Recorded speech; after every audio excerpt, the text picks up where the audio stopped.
สวัสดีครับพระเจ้าบุญมากสุริไสมาจากแขวงเสียกองหมายเลขTTK 67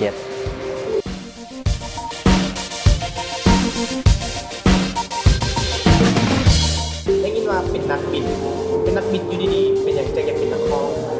เพราะอันนี้เป็นของฝันของข้าพเจ้ามาแต่น้อยแล้วเนาะก่อนที่ก้าวเข้ามาเป็นนักบินฝันไว้ในอนาคตวันใดวันหนึ่งอาจจะเหตุให้ตัวเองมาถึงจุดนี้ได้คือได้กลายเป็นนักร้องศิลปินอยู่ในประเทศลาวเนี่ยแหละถ้าโฆษณาเลิกได้เป็นที่หนึ่งจะเสียใจไหมถ้าว่าเสียใจบอกก็เสียใจแต่ว่าเขาได้เฮ็ดในสิ่งที่เขาหักแล้วก็ภูมิใจแล้วที่ว่าชนะตัวเองแล้วมาถึงจุดนี้ได้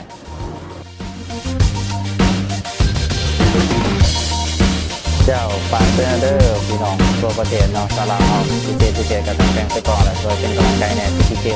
67ถ้าเป็นไปได้ให้มาเชียร์ในเด้อที่เป็นราคา2,000 คำเนาะจะขอบใจ